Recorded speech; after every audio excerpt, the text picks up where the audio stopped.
Hey guys, wishing you very very all the best. जो भी लोग एग्जाम्स की प्रिपरेशन कर रहे हैं, जैसे कि मैंने यहाँ लिखा है, think out of the box, do something different in your life. ऐसा कुछ काम करो लोग भी आपको याद रखें। You can, you will. Let us talk about epistasis, which is a part of non-allelic interaction. Non-allelic का मतलब यहाँ पर ये है कि जब दो अलग अलग जीन्स आपस में इंटरैक्ट करते हैं, हम इसे अभी डायग्राम के थ्रू भी समझेंगे, डिटेल में हमें समझ में आ जाएगा इसका मीनिंग क्या है। Let us move towards one concept that is related to law of dominance. You know very well, law of dominance was given by Mendel, but we are considering here non-Mendelian inheritance. Epistasis is non-Mendelian inheritance.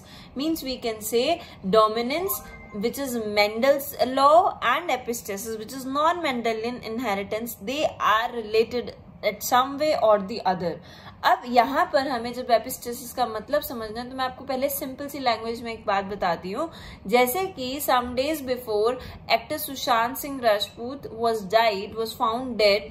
अब यहाँ पर जो उसकी death हुई तो उसके ऊपर सबसे पहला जो एक मतलब एलिगेशन आया कि ही कॉमिटेड सुसाइड।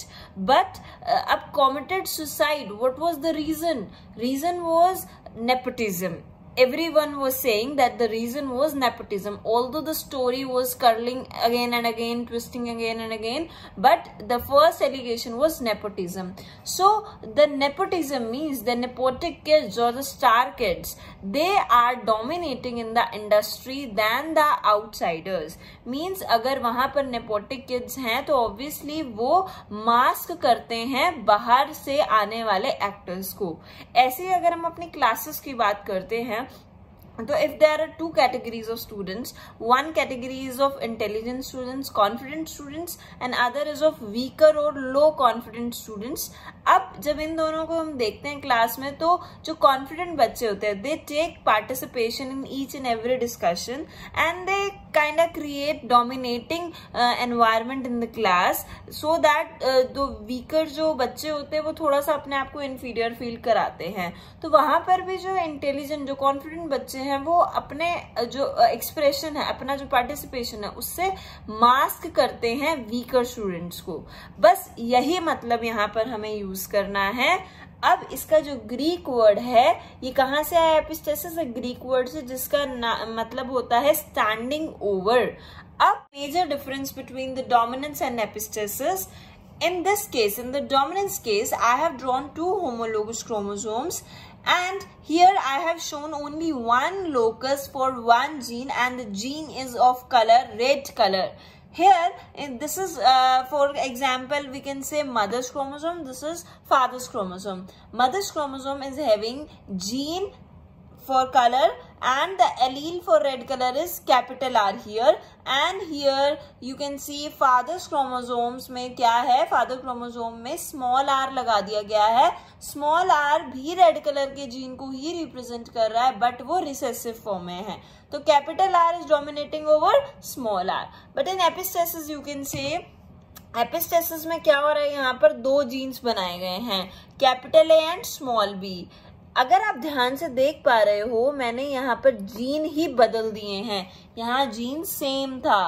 पहला डिफरेंस समझ में आया? जीन्स अलग अलग हैं, यहाँ पर जीन्स बिल्कुल सेम है। फिर देखिए, जो एक जीन है उसकी साइड देखो, एक ही जीन है।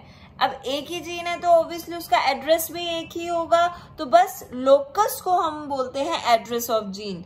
तो one gene one locus, but there are two genes, capital A and small B, तो दो जीन्स है तो दो लोकाई हो गई, यानी कि दो एड्रेस अलग अलग हो गए हैं। But capital A is masking small B. यहाँ पर एक जीन दूसरे जीन की एक्सप्रेशन को मास्क कर रहा है, यहाँ एक एलील दूसरे एलील की एक्सप्रेशन को मास्क कर रहा था। इसके अलावा, ये डिफरेंस के अलावा कोई भी डिफरेंस इनमें नहीं होता है, तो आपको इतना ही याद रखना है। And next we are going to discuss about the types of epistasis, that is recessive and dominant epistasis. Epistatic gene and hypostatic gene both work oppositely. Epi means above, hypo means low. जो भी gene above है मतलब superior है, वो below यानी कि inferior वाले को सप्रेस कर रहा है। तो एपिस्टैटिक जीन सप्रेसेस और mask the expression of hypostatic gene. They both are present at different loci. यही मैंने अभी आपको थोड़ा सा डिफरेंस बताया था, इसे बस दिमाग में रखेंगे तो एपिस्टेसिस बिल्कुल क्लियर हो जाएगी।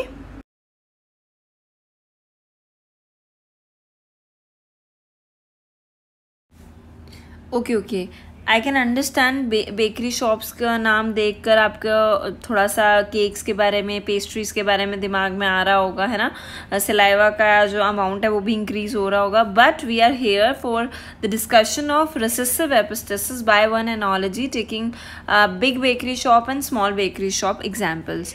देखिए यहाँ पर हम लोग क्या कर रहे हैं, हमें स्मॉल बेकरी शॉप में देखिए यहाँ पर कुक बहुत अच्छा है, मतलब काम बहुत अच्छा हो रहा है, केक्स बहुत अच्छे बन रहे हैं, जो बिक्री है वो भी बहुत अच्छी हो रही है। बट द प्रॉब्लम इज़ जितना भी वो अर्न कर रहे हैं वो उनके बच्चों की पढ़ाई में, और एक बच्चे को कुछ मेडिकल प्रॉब्लम है वो उसमें यूज़ हो रहा है, जिसकी वजह से उनकी शॉप बहुत बड़ी नहीं है। बट साथ में जो बिग बेकरी शॉप है इनके पास खूब पैसा है, ज़मीन काफ़ी अच्छी है, पर अनलकीली इनको कुक उतना अच्छा नहीं मिल पाया जितना इन्होंने अच्छा सोचा था। पर फिर भी इनको किसी भी पैसे की कमी नहीं है, ये अपना काम अच्छे से चला रहे हैं। अब क्या हुआ यहाँ पर देखिए, अच्छे कुक होने की वजह से स्मॉल बेकरी शॉप का काम अच्छा चलता जा रहा है, जबकि इतनी बड़ी शॉप होने के बावजूद भी बिग बेकरी शॉप का काम उतना अच्छा नहीं चल पा रहा है। तो यहाँ पर स्मॉल का डोमिनेंस है बेकिंग इंडस्ट्री में, जबकि बिग बेकरी शॉप का यहाँ पर कुछ भी डोमिनेंस नहीं दिख रहा है। बस यहीं से रिसेसिव, स्मॉल का मतलब रिसेसिव ज़्यादा अच्छे से काम कर पा रहा है as compare to. You can easily relate these two genes, epistatic and hypostatic. Just assume this black color dog is showing the epistatic nature and the white color dog is showing hypostatic nature. Means black color dog is more dominant over white dog. These are the two types of epistasis, recessive and dominant epistasis.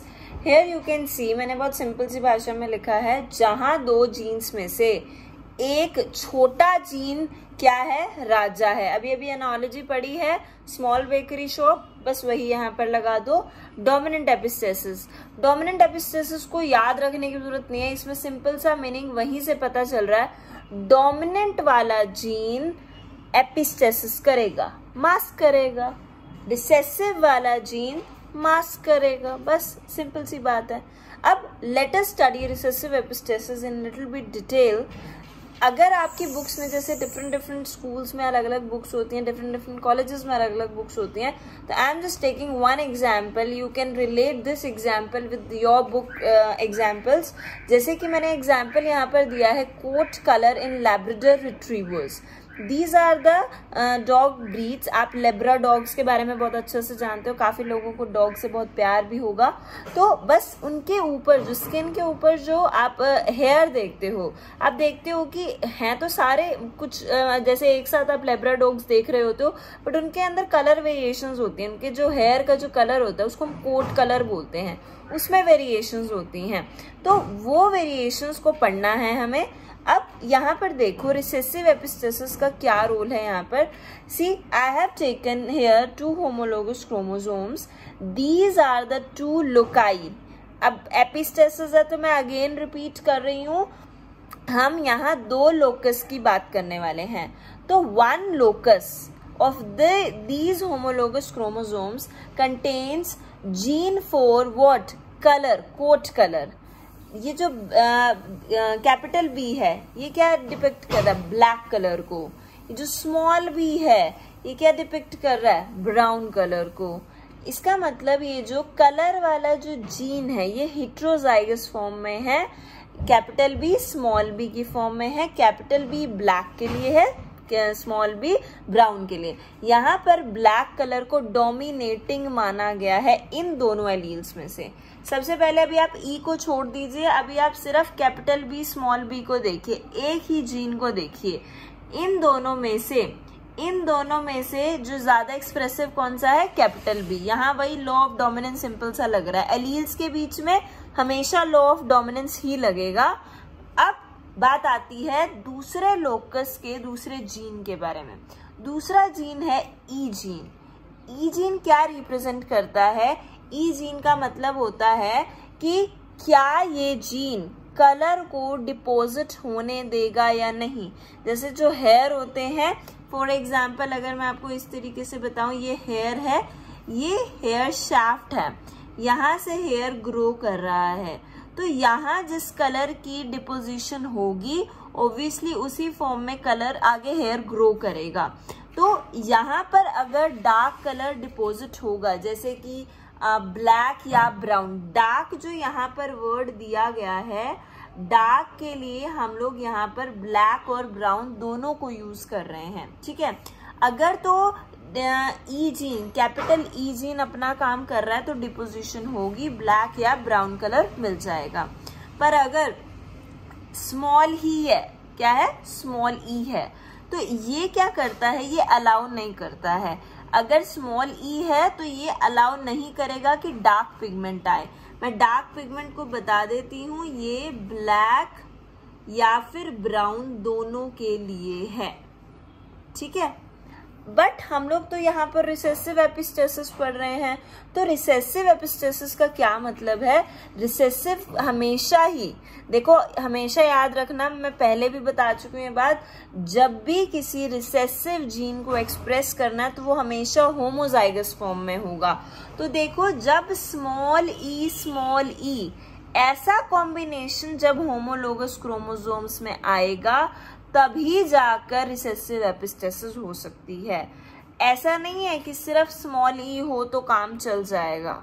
No doubt small ई रोकेगा तो सही, but ये भी तभी काम कर सकता है जब ये होमोजाइगस फॉर्म में प्रेजेंट होगा।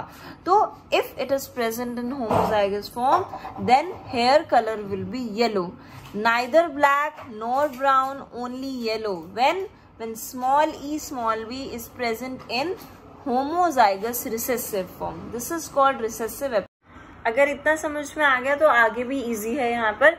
अब देखो बस इसको देख तो जाओ, बी जीन को और ई जीन को। अगर तो डिपोजिशन कराने वाला डोमिनेंट है तो पक्का समझ लो कि कलर आएगा ही आएगा, या तो ब्लैक या ब्राउन। अगर कलर डिपोजिशन कराने वाला जीन ही रिसेसिव है तो कलर नहीं डिपोजिट होगा, चाहे वो डोमिनेंट हो चाहे दूसरा जीन रिसेसिव हो, कुछ भी हो। अब देखो यहाँ पर ये जो होमोजाइगस बी जीन है, होमोजाइगस डोमिनेंट बी जीन है, ये ब्लैक कलर दे सकता था, बट कलर को डिपोजिट कराने वाला ई जीन अपनी अब पावर में आ चुका है, ये अब हीरोगिरी दिखाएगी अपना, और यहाँ पर रिसेसिव नेचर शो करके इसको क्या कर देगा, मास्क कर देगा। किसको, बी जीन को। तो इसका मतलब E is epistatic gene here which is suppressing hypostatic gene that is B, that's why colour is yellow.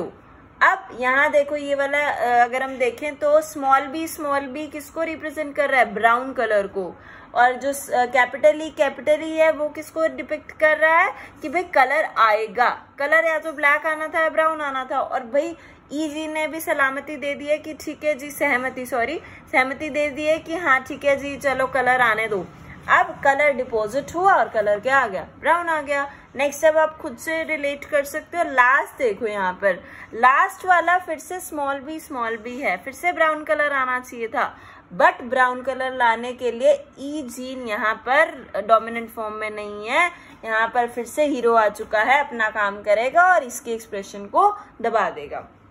अब यहाँ पर क्या हो रहा है, हम लोग क्रॉस पढ़ने वाले हैं, cross between two parents, that is one dog is having coat color of yellow color, another parent is having coat color that is of brown color.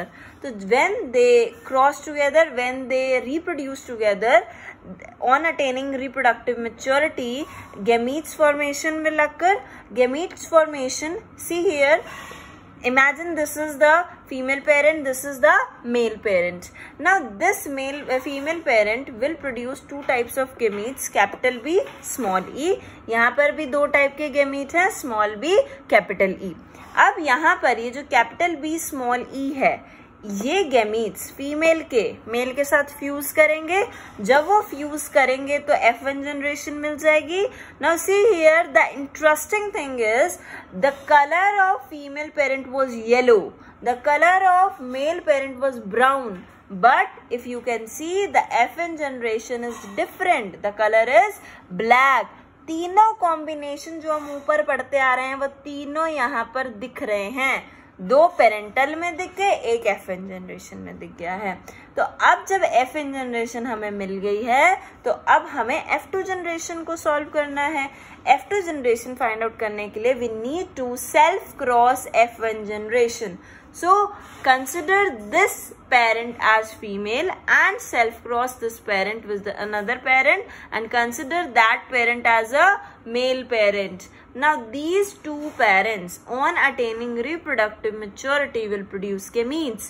Now these are the types of gametes. If you can recall the dihybrid cross, dihybrid cross में gametes की formation हम कैसे बताते थे कि भाई ये जो कैपिटल B है ये किसके साथ आ सकता है, या तो कैपिटल E के साथ या फिर स्मॉल e के साथ। ये जो स्मॉल b है वो भी कैपिटल E या फिर स्मॉल e। जब इस तरीके से प्रोबेबिलिटी से कॉम्बिनेशंस बन जाएंगे तो गैमीट्स हमें फाइंड आउट कर लेंगे। अब जब हमें गैमीट्स मिल गए हैं तो अब इनकी फ्यूजन होगी। फ्यूजन से क्या मिलेगी, F2 generation. Now we will solve that. Now we have got the ratio of F2 generation. How? By Punnett square method. See, in this Punnett square you can calculate the black colored progeny, यानी कि black colored dog progenies। जो coat colour है वो black colour के कितने हैं यहाँ पर, 9 मिलेंगे आपको। 4, 5, 6, 7, 8, 9 यहाँ पर हैं।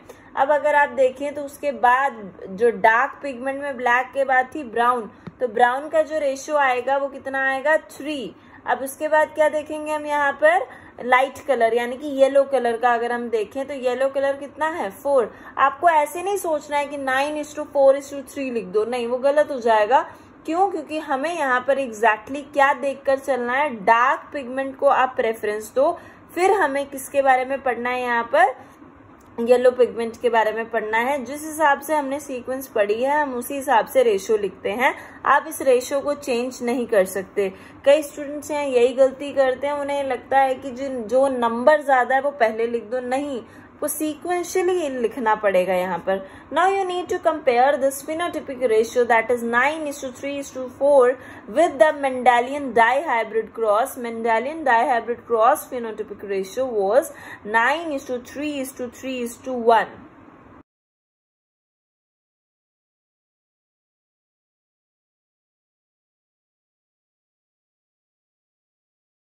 So are we able to analyze the basic points which I have written here about the coat color of mice, as we have already discussed about the recessive epistasis in dog color. अब हम यहाँ पर बात कर रहे हैं 2 jeans की, C और A। जैसे कि हमने वहां पर रिसेसिव एपिस्टेसिस में B और E जीन की बात की थी, यहाँ C और A जीन की बात कर रहे हैं। मैं पूरा यहाँ डिटेल नहीं बता रही हूँ, जस्ट बेसिक पॉइंट्स बता रही हूँ। देखो यहाँ पर C एक ऐसा जीन है और एक अलग जीन है। मैं इनको यहाँ नाम से बुलाती हूँ, ठीक है। C is for Chetna, A is for Aamna. अब देखो सिंपल सी बात है, जो चेतना है उसको कलर्स बहुत पसंद है। She wants her life to be colourful. उसके जो क्लोथ्स होते हैं, she also wears very colourful attires also, ठीक है। अब ए आमना, आमना यहाँ पर क्या है, आमना को बहुत लाइट चीजें पसंद है, लाइक वाइट कलर पसंद है, उसको हल्की हल्की शेड्स पसंद हैं। तो बस उसी से अब आपको यहाँ पर याद करके, Chetna and Aamna used to be the hostel mates. अब उनको एक रूम शेयर करना था, तो उस रूम में उनको कुछ ऐसे कलर यूज करने थे जो दोनों की प्रेफरेंस के अकॉर्डिंग हो। तो चेतना को जैसे मैंने बताया कलरफुल और आमना को कुछ व्हाइट शेड्स ज्यादा पसंद थी, तो उन्होंने कुछ एडजस्टमेंट किया। एडजस्टमेंट में उन्होंने अगाउटी कलर्स यूज करने शुरू कर दिए, लाइक इंटरमीडिएट से कलर यूज करने शुरू कर दिए। तो यहाँ पर जब कैपिटल C जीन और capital A gene when they are present together, at least 2 dominant alleles should be there, at least 2 dominant alleles should be there, तब कलर क्या मिलेगा, अगाउटी। बच्चे एटलीस्ट का मतलब होता है 2 एलील्स तो होने ही चाहिए, कौन से, डोमिनेटिंग, बट 2 से ज्यादा होंगे तो भी अगाउटी ही मिलेगा। हाँ, एक हुआ तो नहीं मिलेगा, 2 या 2 से ज्यादा हुए तो अगाउटी मिल जाएगा। अब ऐसे ही मान लो आमना एक दिन क्या हुआ, अपने घर गई हुई थी एंड चेतना सिर्फ हॉस्टल में थी, तो उसको लगा कि चलो अब मैं कुछ बेडशीट अपनी प्रेफरेंस की मतलब यूज कर लेती हूँ। तो अब उसको कलर कुछ कलरफुल उसको चीजें इतनी पसंद थी, तो उसने कलर्ड बेडशीट बिछा ली वहां पर। अब यहाँ पर जब सीजीन अकेला है, सीजीन जब अकेला है तो ऑब्वियसली किसके लिए डिपिक्ट करेगा, कलर के लिए। कलर यहाँ पर जैसे सिनेमन बता दिया है, अगर एक कैपिटल सी है तो भी कलर आएगा, अगर 2 कैपिटल सी है तो और भी अच्छी बात है, कलरफुल होगा ही होगा। अब क्या हुआ, एक दिन चेतना घर चली गई, आमना यहाँ पर थी रूम में, तो आमना ने अपनी प्रेफरेंस को यूज किया, उसकी प्रेफरेंस थी एल्बिनिक कलर्स, तो एल्बिनो मतलब उसने व्हाइट शेड यूज की।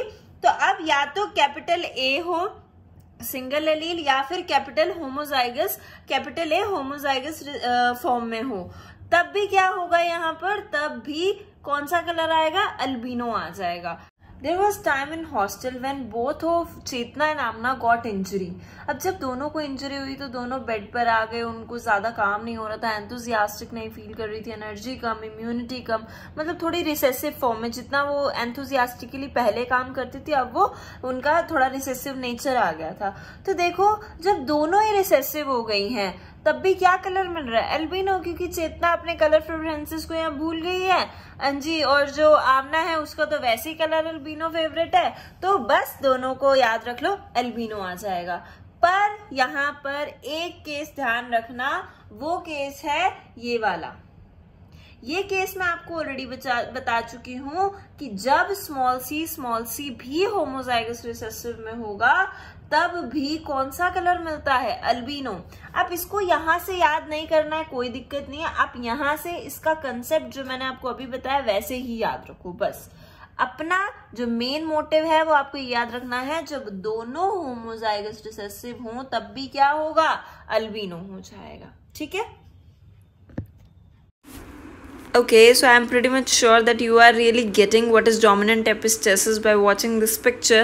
Let me give you one example. There were 2 friends, or you can see the picture, named Camilla, who is having tall height, and Selena, who is having short height. They both wanted to take part in modeling competition, but you know very well that tall height people are more preferable in these kind of competitions. So Camilla was selected, but Selena was not selected. अब इससे क्या पता चल रहा है कि dominant height क्या हुई, सिलेक्ट हुई, मतलब कि वहां पर उसका ही डोमिनेंस था। दैट्स वाई इसी को ही हम डोमिनेंट एपिस्टेसिस समझेंगे।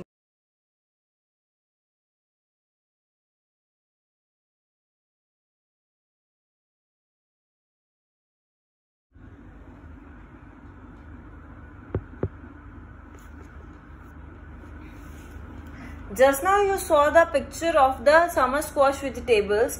Here I have written about 2 genes, that is W and Y. W यहाँ पर डोमिनेटिंग फॉर्म में है। We are discussing what, dominant epistasis. तो डोमिनेंट जीन का एपिस्टेसिस होगा, वो एपिस्टेसिस शो करेगा, दूसरे जीन को हाइपोस्टैट कर देगा। हेयर देखो डोमिनेंट शो करने वाले दोनों जीन्स हो सकते थे, या तो W या Y, बट हमें याद रखना है कि कौन सा एपिस्टैटिक है, W या Y। तो यहाँ पर W क्या है, एपिस्टैटिक है, Y क्या है, यहाँ पर अगेंस्ट अगर मैं बात करूं W के तो वो हाइपोस्टैट होगा। बट अब मैं इसको थोड़ा सा और डिटेल में समझाती हूँ। जैसे कि देखो यहाँ पर W देखो डोमिनेटिंग नेचर शो करने के लिए एक एलील भी अगर डोमिनेटिंग है तो वो अपना काम कर लेगा, जबकि रिसेसिव एपिस्टेसिस में हमने क्या देखा था, जब तक होमोजाइगस रिसेसिव नहीं होगा तब तक वहां पर रिसेसिव एपिस्टेसिस नहीं हो सकती है। तो अब देखो ये हेटेरोजाइगस फॉर्म है W की, तो जब ये नेचर आएगा तब भी व्हाइट होगा, जब दोनों ही क्या होंगे यहाँ पर होमोजाइगस डोमिनेंट होंगे तब भी क्या होगा, व्हाइट होगा। अब याद करो पिछले एग्जाम्पल में जब हमने बताना था कि रिसेसिव एपिस्टेसिस होनी है, रिसेसिव एपिस्टेसिस होने के लिए कलर कौन सा मिल रहा था, याद करो माइस का कौन सा कोट कलर था, याद करो व्हाइट था, व्हाइट मतलब एल्बिनो था।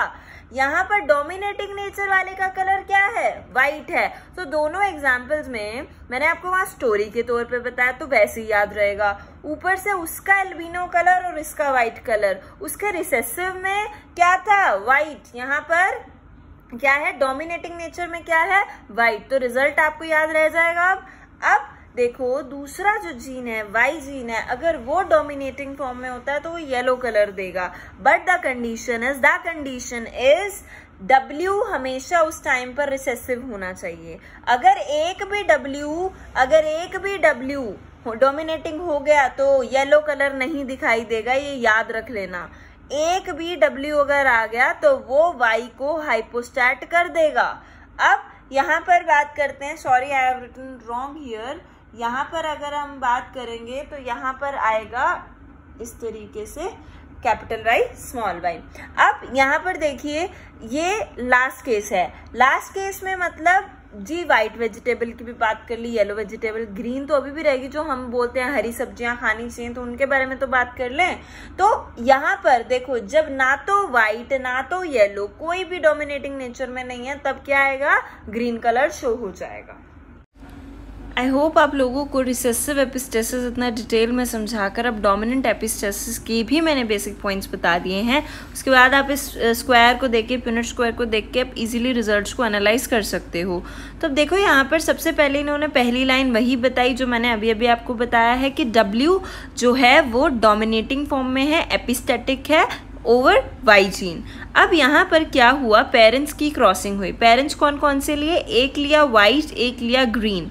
जब उनको क्रॉसिंग कराई गई तो वहाँ से एक FN जनरेशन में मिला जिसका कलर क्या था, वाइट ही था। क्योंकि यहाँ देखो मैंने बताया है अभी, FN जनरेशन को ध्यान से देखो, W अगर डोमिनेटिंग है तो Y चाहे डोमिनेटिंग हो फिर भी यहाँ पर जो W है उसी का ही डोमिनेंस रहेगा। F1 को ध्यान से देखो, Y होने के बावजूद भी W का ही नेचर है। पहली बात तो यही समझ में आ गई। अब जब FN जनरेशन मिल गया तो we need to self cross FN generation for finding out F2 generation. तो F2 जनरेशन में यहाँ पर पूरा प्यूनेट स्क्वायर बनाया गया है, तो इसका बहुत इजी सा रिजल्ट आता है, बहुत इजीली पहचान जाता है। तो सबसे इजी क्रॉस यही है। यहाँ पर सारे ही ऑलमोस्ट आपको वाइट मिलने वाले हैं, 3 येलो, 1 यहाँ पर क्या मिलेगा, ग्रीन। तो ratio will be 12:3:1। It is also different from Mendelian ratio which was 9:3:3:1। जबकि रिसेसिव एपिस्टेसिस क्या था, वो था 9:3:4। तो आपको रिसेसिव एपिस्टेसिस और डोमिनेंट एपिस्टेसिस दोनों याद रखने हैं।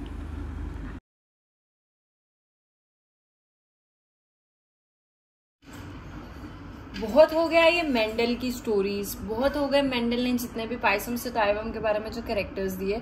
अब हम बात करते हैं कुछ ऐसे कैरेक्टर्स के बारे में जो कि हमसे, ह्यूमन से ही रिलेटेड है, होमियो सेपियन से रिलेटेड हैं।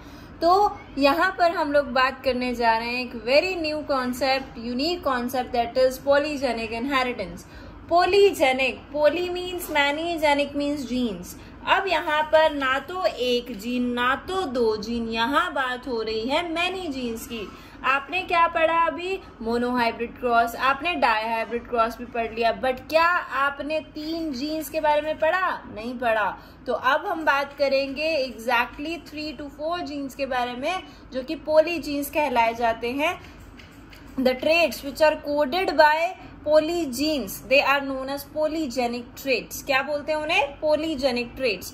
मीन्स अगर बहुत सारे जीन्स इन्वॉल्व हैं, मैनी जीन्स आर इन्वॉल्व, और उनके थ्रू अगर कोई इनहेरिटेंस हो रही है, मीन्स कुछ ट्रांसमिशन ऑफ कैरेक्टर्स हो रहा है, तो उसे हम बोलते हैं polygenic inheritance.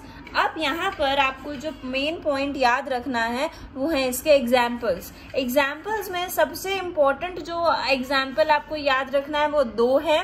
First is skin colour in man, second is kernel coat in wheat. मतलब कि जो व्हीट का जो कलर आपको दिखाई देता है, कोट का कलर जो होता है, वो आपको अच्छे से पता होना चाहिए कि ये 2 एग्जाम्पल्स है। The concept of polygenic inheritance regarding skin color in man was given by Davenport, and the concept of kernel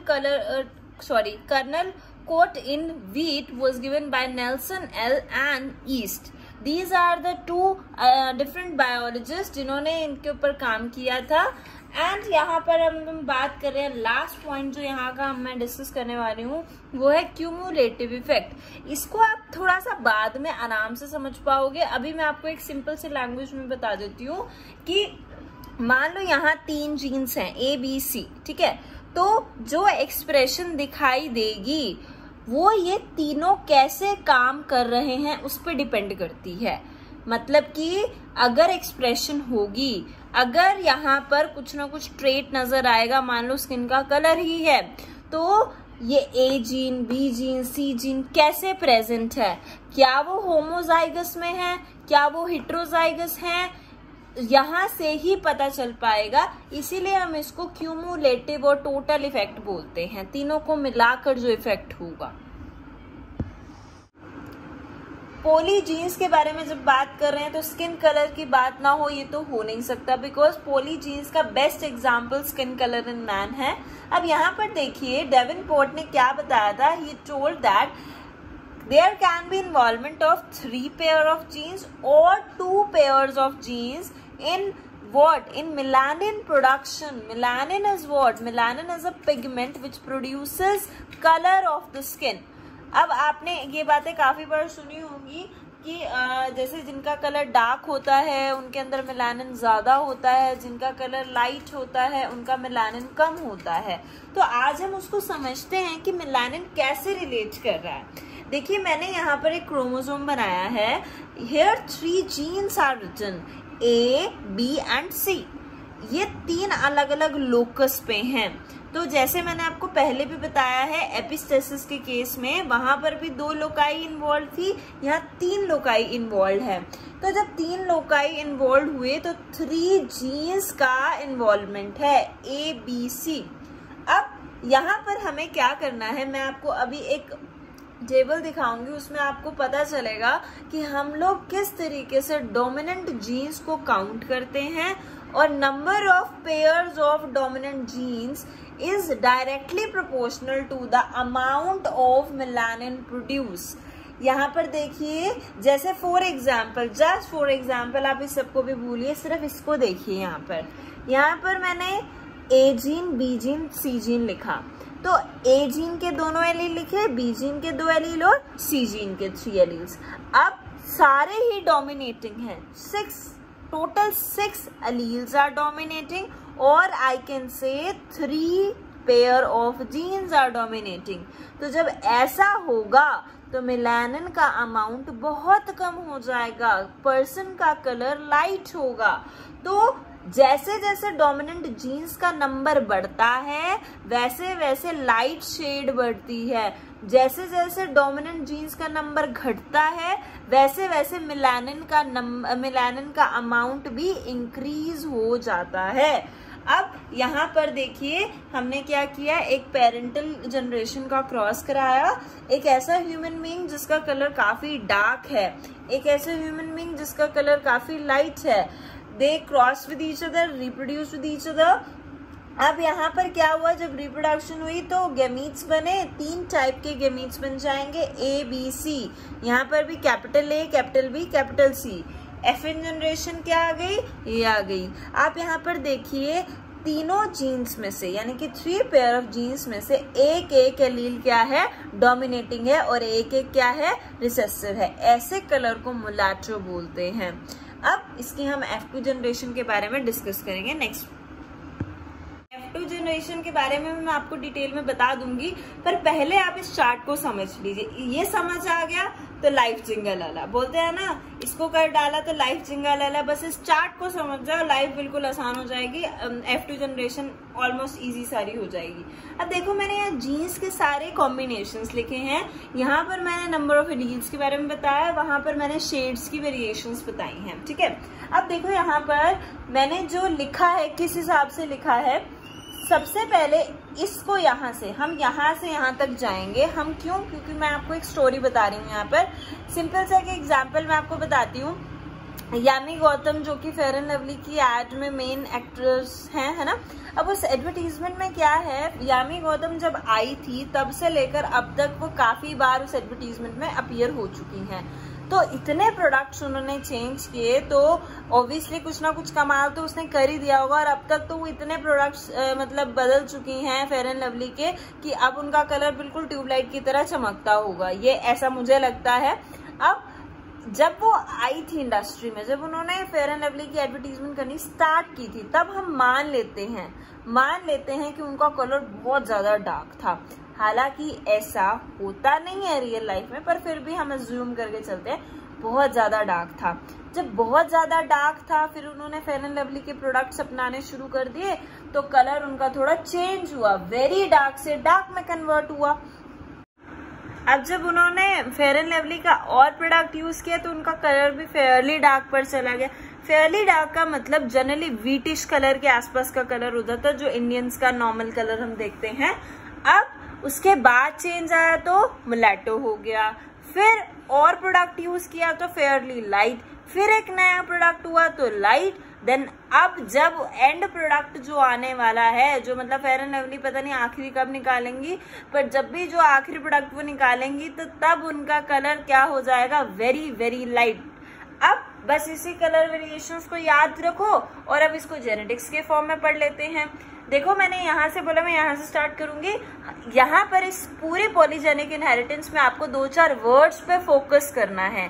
polygenes क्या होते हैं, पॉलीजेनिक ट्रेट्स क्या होते हैं, किसने इनको बताया, डेवेनपोर्ट ने बताया। तो डेवेनपोर्ट ने ये भी कहा था कि जैसे अगर 6 के 6 एलील्स, 3 पेयर ऑफ जीन्स या फिर 6 के 6 एलील्स क्या हैं, डोमिनेटिंग हैं, तो कलर क्या है, वेरी डार्क। तो मैं या तो यहाँ एलील्स की फॉर्म में बता सकती हूँ, या फिर यहाँ पर मैं क्या बता रही हूँ, 3 पेयर्स ऑफ जीन्स। और क्वेश्चन जीन्स के बेसिस पर पूछा जाता है, मैं आपको बता रही हूँ बार बार। अब नेक्स्ट देखो, सारे जीन्स डोमिनेटिंग है एक को छोड़कर। तो जब सिर्फ एक ही यहाँ पर रिसेसिव में चला गया, बाकी सारे डोमिनेटिंग हुए, तो डार्क कलर आ गया। फिर अब 2, जैसे पहले कुछ भी नहीं था, फिर 1 हुआ, फिर 2 हो गए। अब जब 2 यहाँ पर रिसेसिव हो गए, बाकी सब डोमिनेटिंग, तो फेयरली डार्क हो गया। जब 3 डोमिनेटिंग 3 रिसेसिव, तो मुलेटो हो गया, इंटरमीडिएट आ गया है। अब यहाँ पर क्या हुआ है, 2 डोमिनेटिंग 4 रिसेसिव हुए हैं। अब यहाँ पर क्या आएगा, फेयरली लाइट। जब यहाँ पर 1 डोमिनेटिंग होगा तो क्या आएगा कलर, यहाँ पर लाइट, देन सारे रिसेसिव तो वेरी लाइट। तो बस ऐसे इस तरीके से आपको वेरिएशंस याद रखनी है। आप चाहे तो नंबर ऑफ जीन्स के बेसिस पर याद रख लो, चाहे नंबर ऑफ एलील्स के बेसिस पे। वैसे जो याद रखना है, जो आपके रिजल्ट जिससे सही आएगा, वो ये तरीका बिल्कुल ठीक है। आपको पेयर, जब आप इनको पहचान जाओगे तो पेयर लिखना आसान हो जाएगा, और क्वेश्चन पेयर पे ही पूछते हैं। अब देखो मैं आपको जो यहाँ इंपॉर्टेंट पॉइंट बताना चाहती हूँ, वो देखो, जैसे हमने इनके बेसिस पे तो कलर वेरिएशंस बता दी, बट आपको पता है, क्या आप जानते हो, क्वांटिटेटिव इनहेरिटेंस पॉलीजेनिक इनहेरिटेंस का दूसरा नाम है क्वांटिटेटिव इनहेरिटेंस। ये वर्ड पूछा जा सकता है। अब ये जो क्वांटिटेटिव इनहेरिटेंस है, इसका क्या मतलब है वो देखते हैं। मान लो फॉर एग्जाम्पल, मैंने ये एग्जाम्पल लिया, इस एग्जाम्पल में देखो 6 रिसेसिव 1 डोमिनेंट है, तो 1 डोमिनेंट हमेशा ए ही थोड़ी होगा। It can be capital B, it can be capital C. तो मैंने यहाँ सारे रिसेसिव लिख दिए, सिर्फ एक बी क्या लिखा है, डोमिनेटिंग लिख दिया है। तो ये जब डोमिनेटिंग में आ गया तो कलर फिर भी क्या आएगा, लाइट आएगा। अब यहाँ देखो सिर्फ 2 डोमिनेटिंग है, तो कोई भी 2 डोमिनेटिंग हो सकते हैं। Either it can be A and B, or it can be B and C, or it can be A and C. होने 2 चाहिए एलील्स क्या, डोमिनेटिंग, तो कलर फेयरली लाइट आएगा।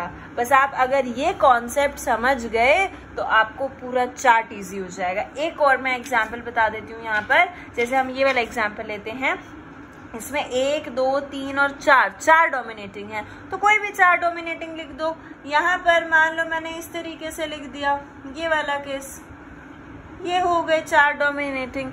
तब भी क्या है यहाँ पर रिजल्ट तो सेम रहेगा। बस इसको याद रखो, F2 जनरेशन। समझ में आ गया होगा वो पूरा चार्ट। तो अगर वो समझ में आ गया ना, तो इसको देखो, अब आपके लिए गेम बन जाएगा। गेम क्या है, ऊपर फीमेल के गैमीट्स लिखो, नीचे मेल के गैमीट्स लिख दिए, या फिर यहाँ पर जो ऑपोजिट लिखा हुआ है नीचे की तरफ फीमेल के गैमीट्स लिखे हैं, ऊपर मेल के गैमीट्स, इनके फ्यूजन करवाओ और यहाँ पर सारे रिजल्ट्स लिख दोगे। अब ये तो आपसे सॉल्व हो जाएगा, I know very well, but आपको इसका क्या याद रखना है, रेशो। ध्यान से देखो, वेरी डार्क का 1, dark is 6, Fairlie dark 15, intermediate 20, Fairlie light 15, light 6, very light 1। Polygenic inheritance के बेसिस पे पूछे जाने वाला एक बेल शेप्ड कर्व। पहले तो आपको इस कर्व की शेप अच्छे से पता होनी चाहिए। टाइप क्या है, बेल शेप्ड कर्व है। अब ये किस बेसिस पर है, ये हमें जो रेशो मिला है उसी के बेसिस पे है। देखिए सबसे पहले यहाँ पर वेरी डार्क के लिए बताया गया है कि वो सिर्फ एक ही नंबर में है, तो सबसे नीचे सबसे लो फॉर्म में राइट साइड पे अगर हम देखें तो सिर्फ एक के लिए वेरी डार्क आ जाएगा। अब जैसे जैसे हम ऊपर की तरफ इंटरमीडिएट पोजीशन की तरफ बढ़ रहे हैं तो हमें यहाँ पर रेशो डिफरेंट मिलता जा रहा है। जैसे डार्क का हमें 6 मिला था, हमें फेयरली डार्क का क्या मिला था 15, इंटरमीडिएट का 20 मिला था। तो देखिए सेंटर में जो आएगा वो 20 के लिए होगा। एंड देन लेफ्ट की तरफ मुड़ते जाओगे तो आपको इंटरमीडिएट से अब नीचे की तरफ जाना है, तो वहाँ पर आपको देखो चेंज मिलेगा। जो फेयरली लाइट है 15, देन 6, देन 1 पर पहुँच। जितने भी रिजल्ट्स अभी हमने देखे उसमें से मुलाटो सबसे ज़्यादा फ्रीक्वेंट होते हैं। और अगर हमें number of genotypes of polygenes निकालना है तो हमें 3n यूज़ करना है फॉर्मूला। अगर हमें number of phenotypes of polygenes show करना है तो हमें 2n। n is what, n is the pair of genes. This formula should be kept in mind.